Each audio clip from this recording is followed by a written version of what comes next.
Coming up on 2020 on ID, a Las Vegas mother of four out for a drive at night. A car came up really fast behind us. He swerves around us and I honked the horn.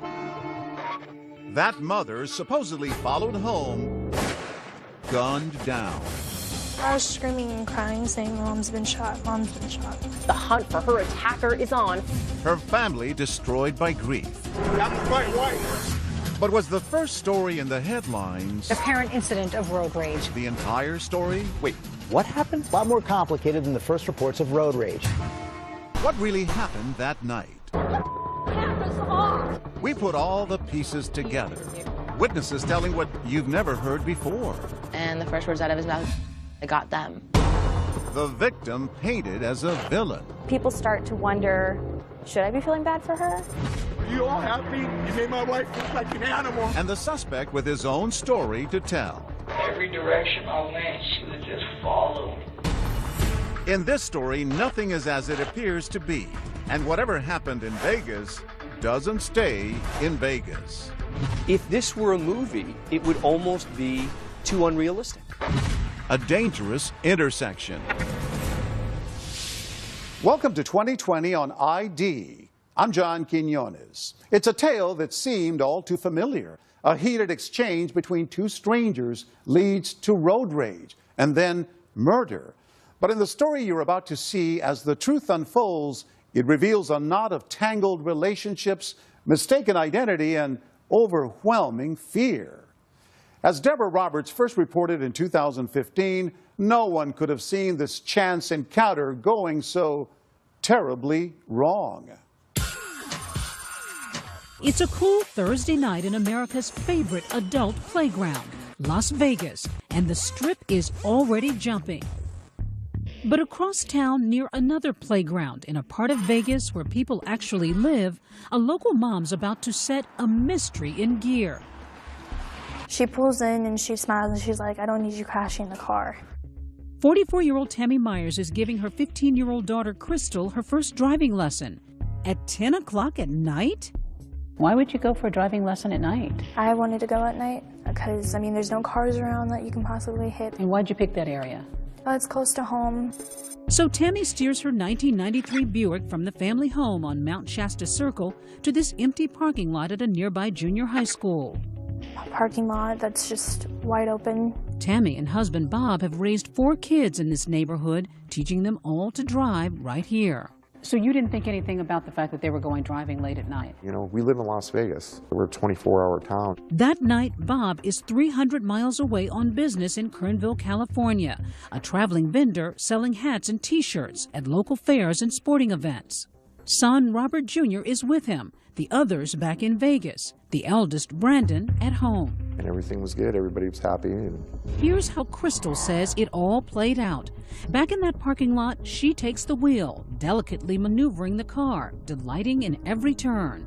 I was just like, okay, I'm getting the hang of this. Then the lesson moves from the parking lot to the neighborhood's main streets. We finally stopped and she pulled over and we switched seats. Tammy now takes the wheel. Crystal says her mom is teaching her how to change lanes. She's going at a snail's pace when suddenly an impatient driver appears in the rear view. It was a silver car. I just noticed that he was riding our bumper. And then he swerves around us and I honked the horn. That honk of the horn, something we've all done, would change everything. So then you pull up here.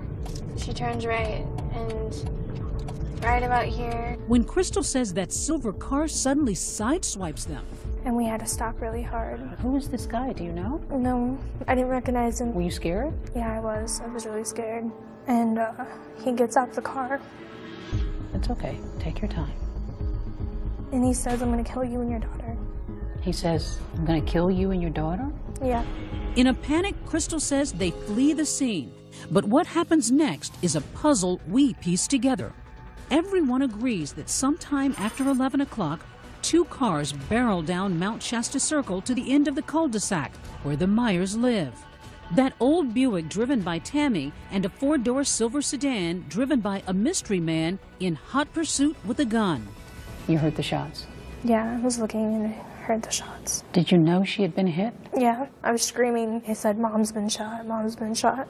Brandon, her eldest son, remembers running to his mother's side as that silver sedan flees the scene. I was just screaming at her, "Mom, please stay here, stay here." Brandon was telling her to stay awake, but she was closing her eyes. She's hit in the head. A frantic Brandon dials 911, and at 11:34, Tammy's rushed to a nearby hospital. At the scene of the shooting, leads and evidence are scarce. Did you have any idea who had shot your mom? No, I was completely in the blank. All I saw was the gunfire.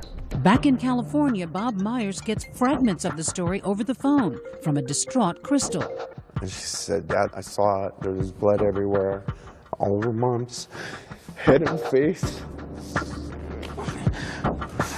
He drops everything and begins driving home.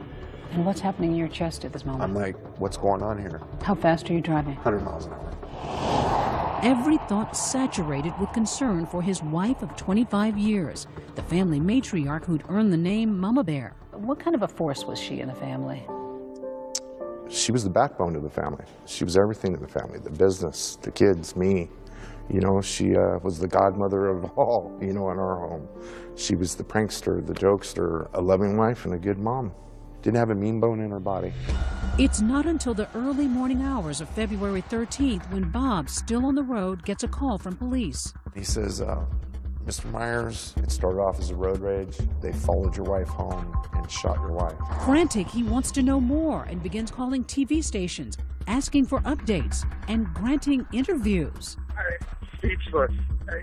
I've been with this woman 25 years. He is now the vocal spokesperson for the Myers family. Local reporter Jackie Heinrich found it peculiar. He called our station when he was driving back from California and says, "Hey, I'm angry about this. How could someone do this?" I didn't want to freeze out the media, and here's why I didn't. You can't find killers without the media's help. By daybreak, Bob finally arrives at the hospital and sees his wife's lifeless body. I get to the room and I see my wife. In the sight. All right. I said, "I'm here, baby." And I said, "Oh, this is going to be okay, you know." But his optimism is quickly dashed. The main doctor's sister, "I hate to be the one to give you this bad news, but your wife's not going to make it." And I told my wife, "No matter what it takes, I'll find out who did this to you." Later that morning, I'm right here. You know what you did last night? You come here. an angry Bob Myers stands before the cameras saying there were as many as 3 killers in that silver car. 3 guys wanted to plow into a mother of 4 and come back and shoot her, follow her home, and kill her. By the end of the day's news cycle, here's the official narrative. Police say 3 suspects in a small silver car nearly collided with her green Buick. It followed them home, someone inside opening fire.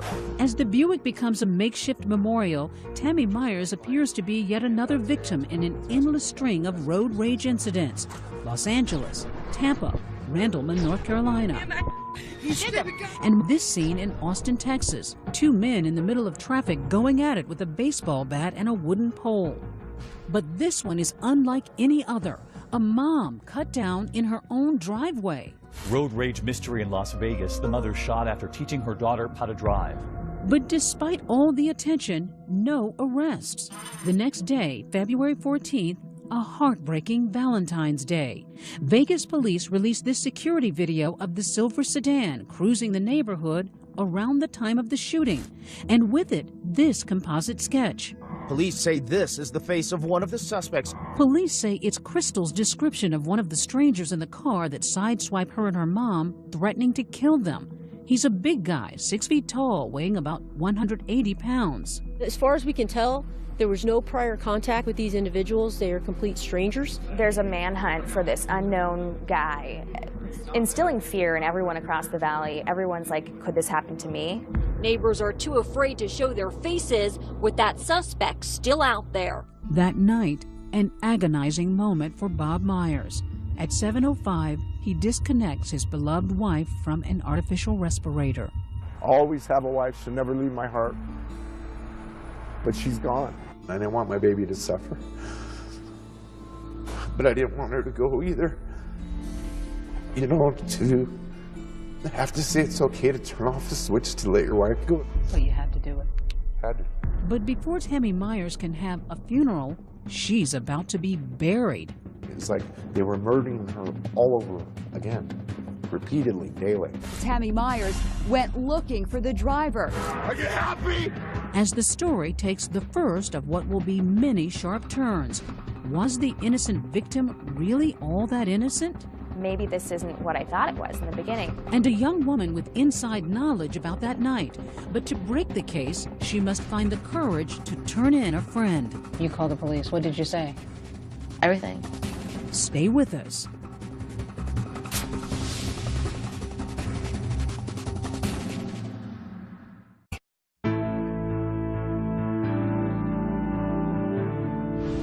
After a chance encounter with an angry driver, mother of 4 Tammy Myers has been shot dead outside her home. It seems like a case of road rage gone terribly wrong. But as Deborah Roberts reports, a piece of new information is about to turn this story on its head.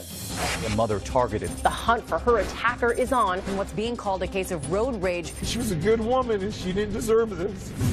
While police search for the person who gunned down Tammy Myers, her family comes to grips with their loss. 3 days after removing his wife from life support, dear God, protect them in the days to come. Bob Myers holds a candlelight vigil. This is a testament to a good person in a community that needs good people. But now there are as many whispers about shooting victim Tammy Myers as there are prayers for her. I want to keep the facts as they are, because it's starting to get twisted. Just hours earlier, police announced a stunning discovery, one that paints a much different picture of this Las Vegas mom. The reason I wanted everyone here was to just clarify some things. A big piece of the Myers account has been missing.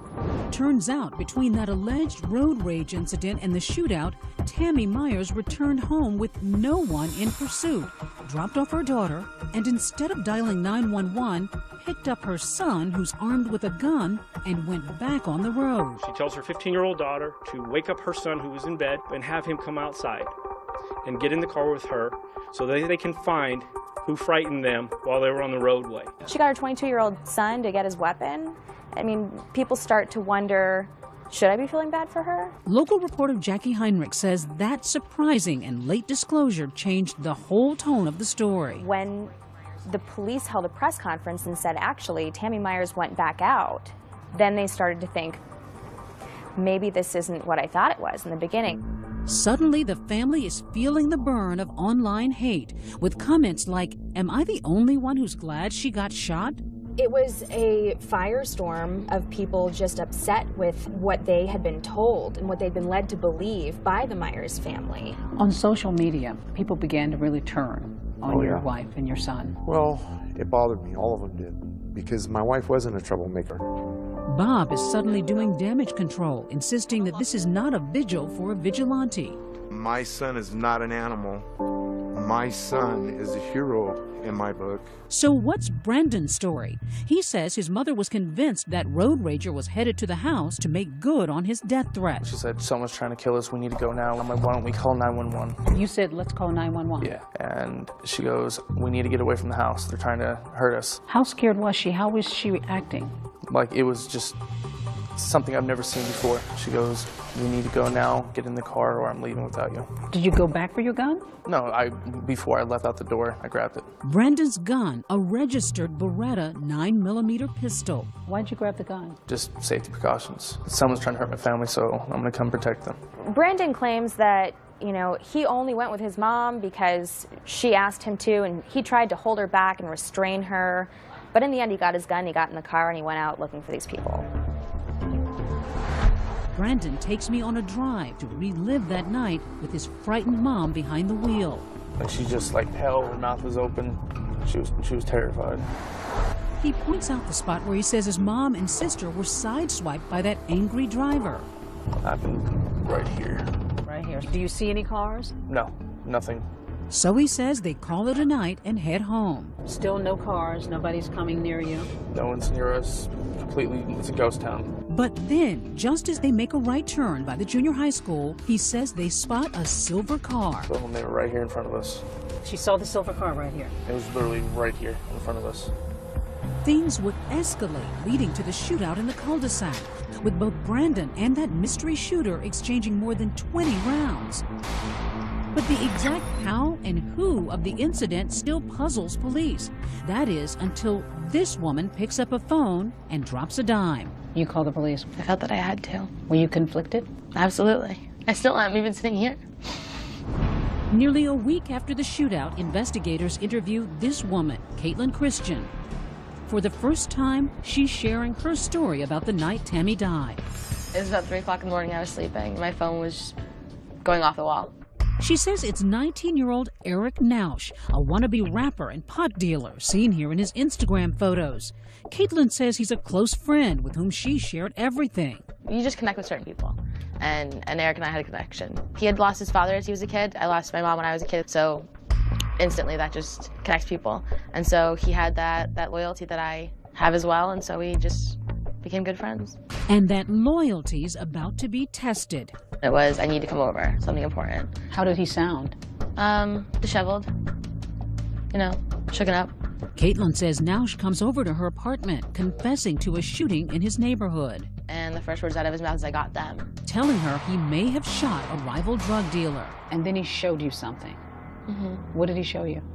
Well, he had emptied his backpack. He had pulled out his gun and extra clips for the gun. Nausch leaves. Then, days later, it hits Caitlin. Her friend may have been involved in Tammy Myers' shooting. You read the details, that there's a mom of 4 who's shot and killed. What goes through you at that moment? How could this happen? And I didn't even finish the article before I got up and called. Called? The police.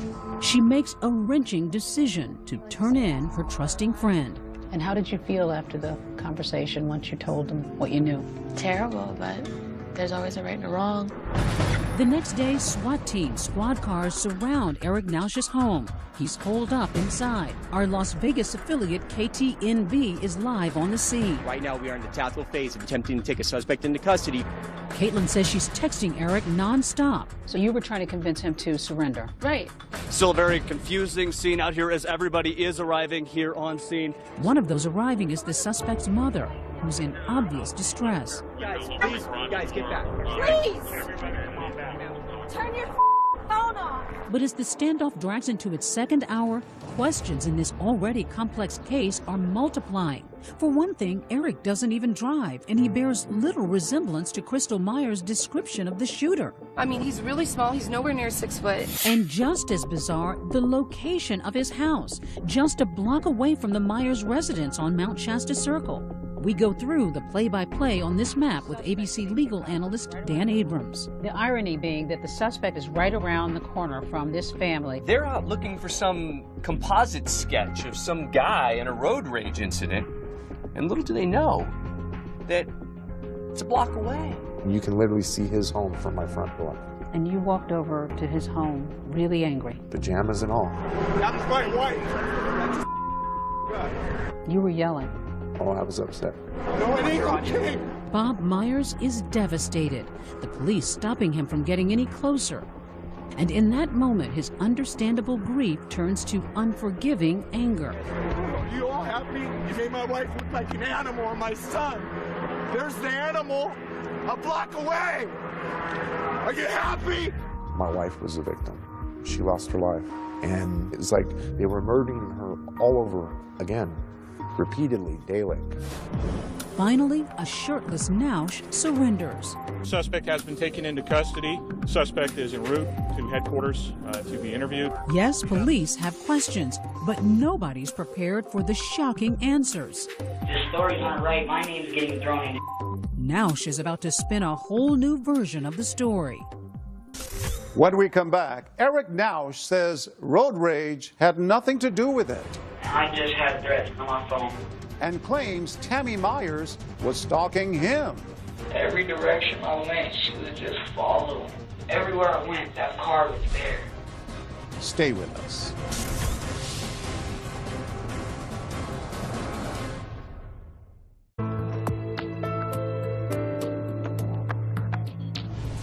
1 week after the murder of Tammy Myers, there is an arrest in the case. But as police bring the suspect in for questioning, the twists and turns continue. Once again, here's Deborah Roberts. Well, a teenager in custody. His name is Eric Nausch. We know the suspect is here at Metro headquarters.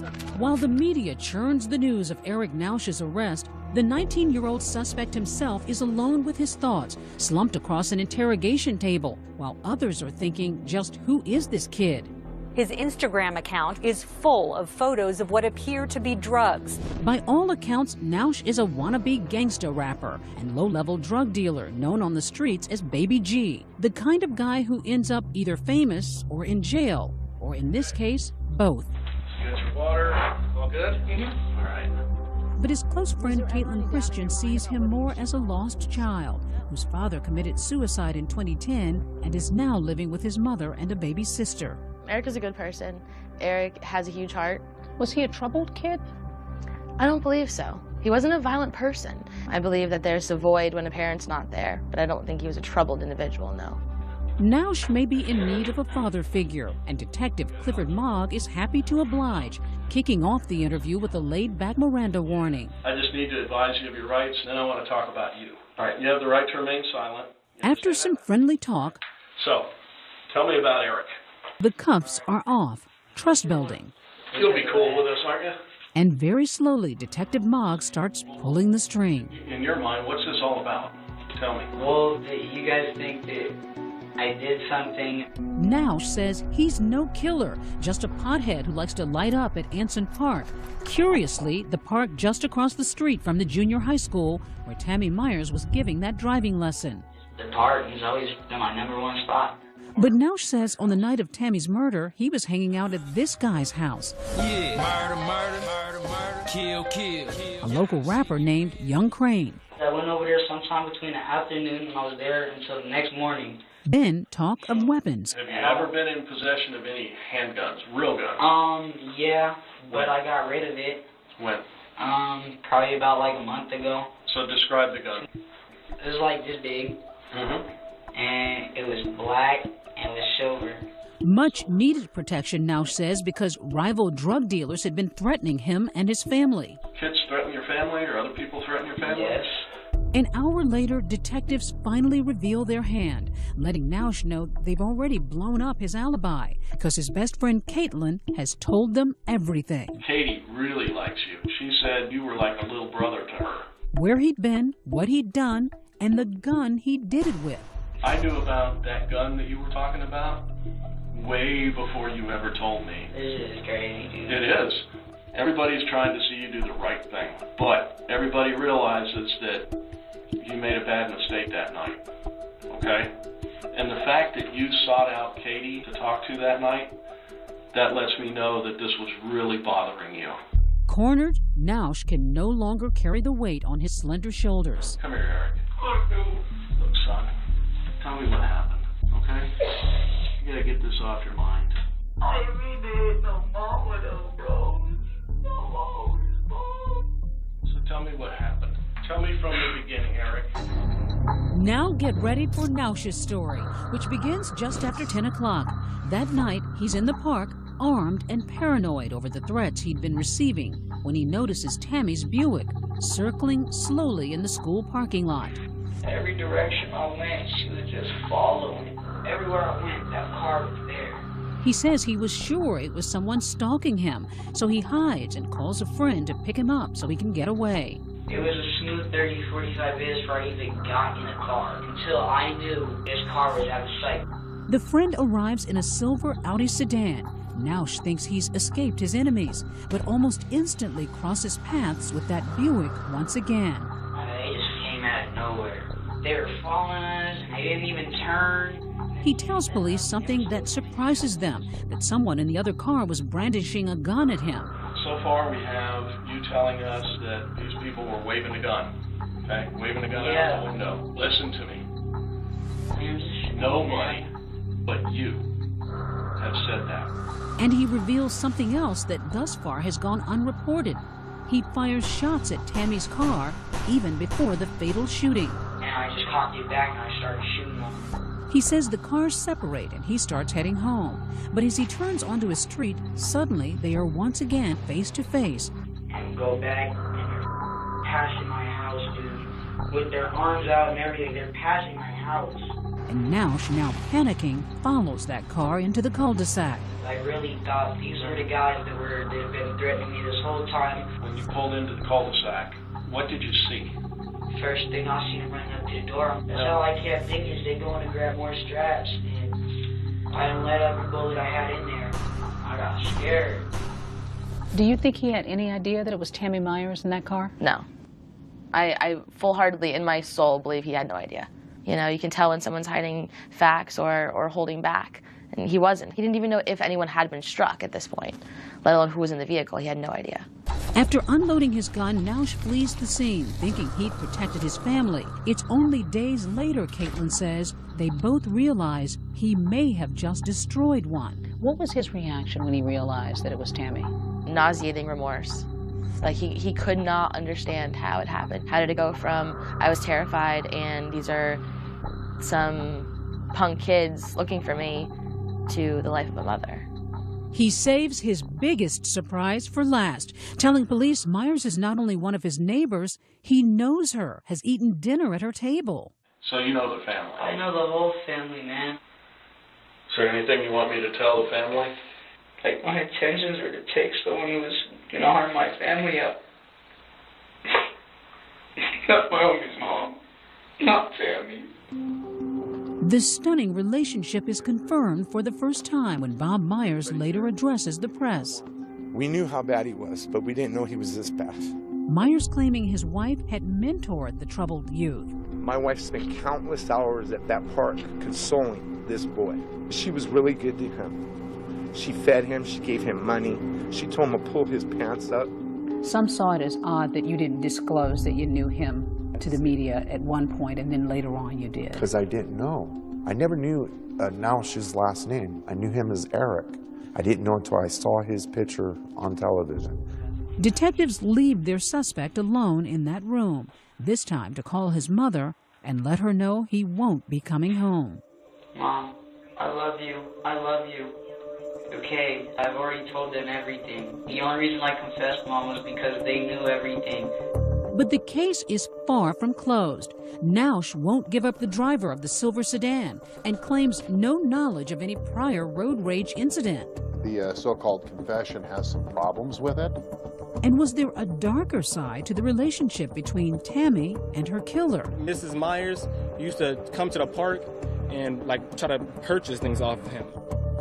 Stay with us.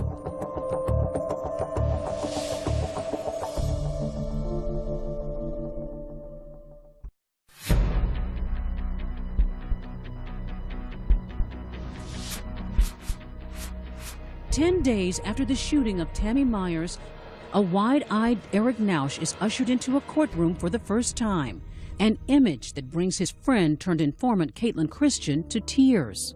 What do you see when you see this shot in court? Just terrified. I mean, he looks the picture of a confused kid right here, don't you think? Yeah. In court, Nausch is with his new defense team, Conrad and Augustus Klaus.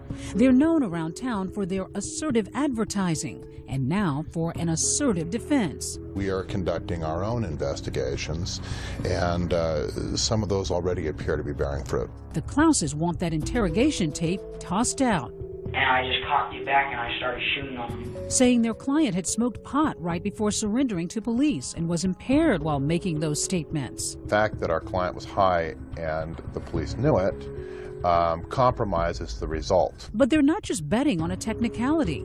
They claim the killing of Tammy Myers was justified. The facts seem to point to self-defense in this situation. I think there's a possibility, at least, that he was feeling like his life was in immediate danger. Now, I think in a court of law, it's going to be very hard to prove that, firing 20-some-odd rounds is self-defense. Do you think Eric should go to prison as a murderer? No. But I don't think Eric needs to go away forever. Because, she says, for months, Eric was facing a barrage of anonymous death threats from what he suspected were rival drug dealers. The situation serious enough for him to get that .45 caliber pistol. What kind of threats?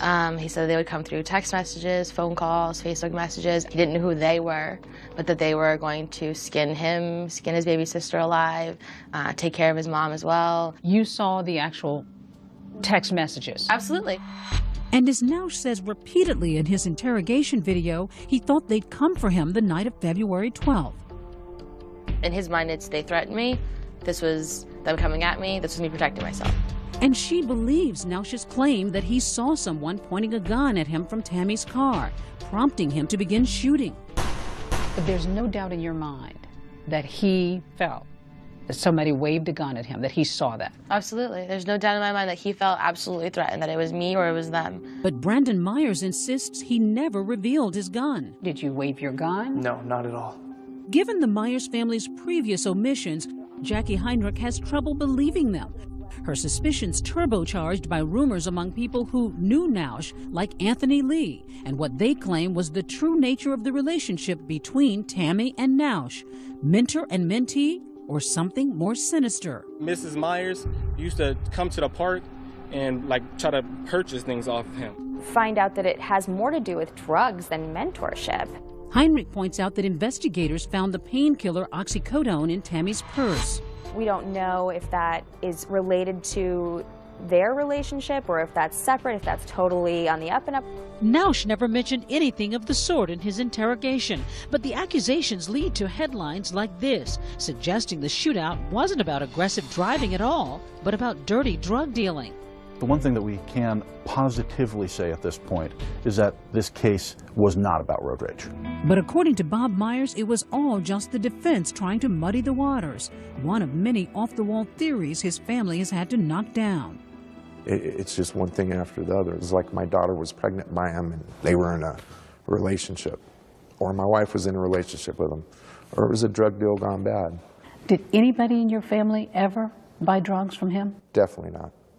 Some questioned the fact that your wife had oxycodone in her purse. Yeah. She had a prescription for it. She had a prescription for 3 years for it. How do you plead to count 1, murder with use of a deadly weapon? Not guilty. On March 12th, Nausch pleads not guilty to murder charges as police are closing in on another piece of the puzzle. Who was driving the car when Tammy Myers was shot? Nausch won't say, but cell phone records lead police to his 27-year-old buddy, Derek Andrews, owner of a silver Audi, which sure looks a lot like the car in the security video. Andrews and Nausch are soon seated side by side once more, not in the Audi, but in a courtroom with matching jumpsuits. This was an act of unprovoked use of force on behalf of Mr. Nausch, with Mr. Andrews being the driver and complicit in this act. Andrews denies any involvement, pleading not guilty. Could he be that mysterious man seen here in the sketch, the first alleged road rage incident that started it all? Up next, we put the pieces together. Shows, Brandon, what was that? And that's when Brandon got out of the car, Mrs. Myers got out of the car. But the truth is stranger than fiction. It turns out everybody's wrong. Don't go away.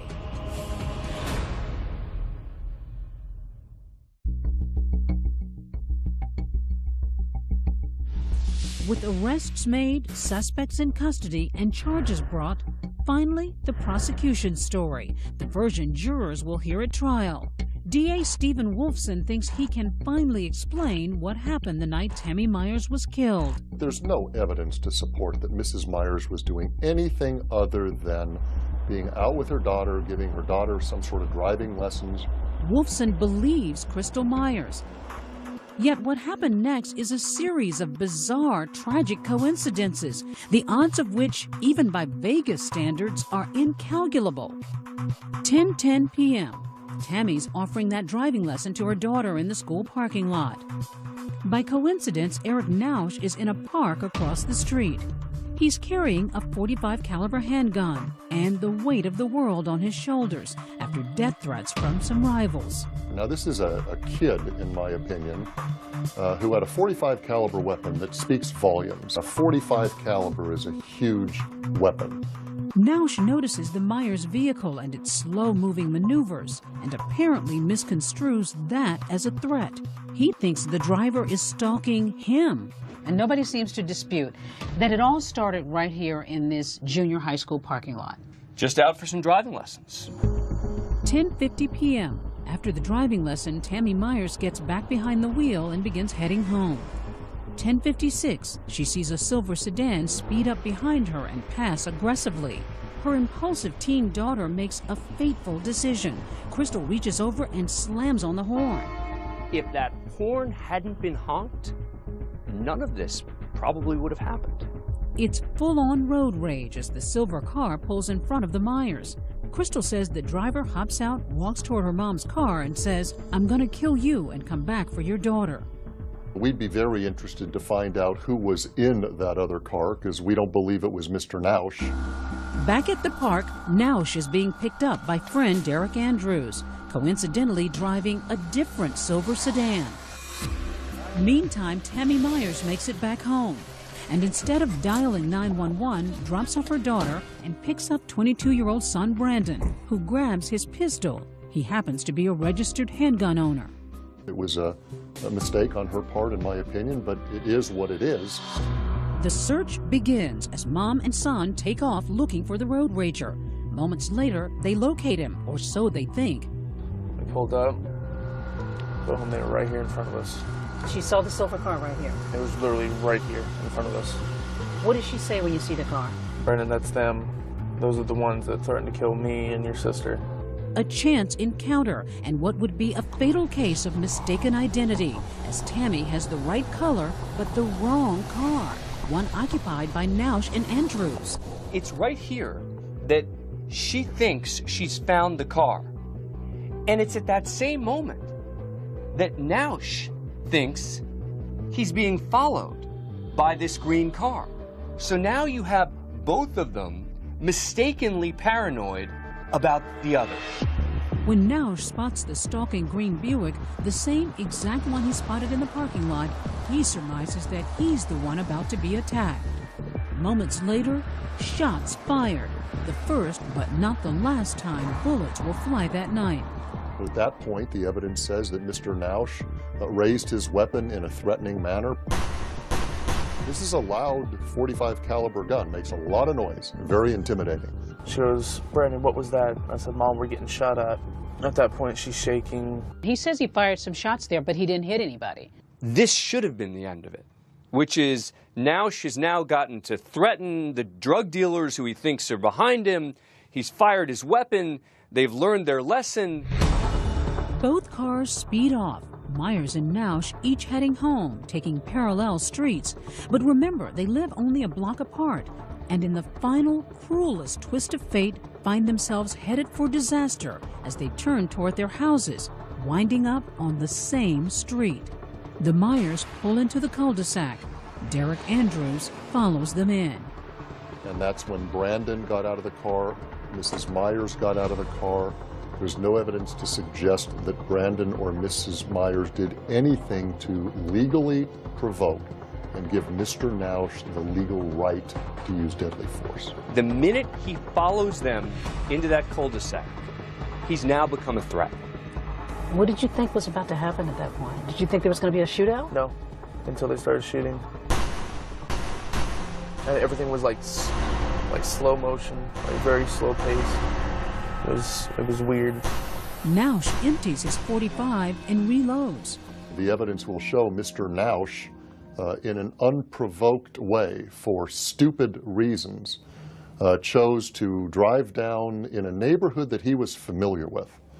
And he saw two people and opened fire. When the shooting stops, the sedan backs away, and Brandon Myers sees his mother on the ground. She was laying and bleeding. So just seconds more and you would have both made it into the house. Yeah. A year later, that house soon to be only a memory. The Myers family packing up, moving out of the neighborhood and away from the specter of Tammy. I catch myself all the time calling her. I'll sit in my chair out in the living room and I'll go, "Hey, babe." Nothing comes back. The quiet cul-de-sac, once a safe and secure street for the boys' football fun, will now be remembered for the woman it could not protect. And I hate looking at this. I just stare at the ground right there. And I know that she was right there. The family has had a book written telling their side of the story as they await the trial of Eric Nausch. Bob will wait until after that to lay his wife's ashes to rest. You haven't buried your wife? Oh, no. Why not? Because everything that was said about my wife. When I put my wife in the ground, I want all the truth out. And I think the only way we're going to get that out is from a trial. Mrs. Myers, as I understand it, was a nice lady who was willing to try and help a troubled kid. That's what the evidence will show and nothing more. They're all over here driving around like clowns. A year later, another incident in Las Vegas between the driver of this truck and a motorcyclist. But Brandon Myers didn't need to see that to give peace a chance. In the wake of his mother's death, he surrenders the 9mm pistol he took with him that fateful night. The cops have it. I mean, I told them I don't want it back. They can keep it. For Crystal, the youngest Myers child, life has been difficult. The loss, the scorn, the guilt. You saw everything. Yeah. I asked myself, what if we didn't go? Or what if I didn't want to go? Or what if I never honked the horn? It probably would have been different. Crystal is coping the best way she knows how, through music. You say that you've actually written a song. Yeah, I did. Do you mind singing a little bit? Sure. The angel will fly and let the song go. I know she'll be alright. All these people judging us everywhere we go. The pain will never leave. It will always remain the same.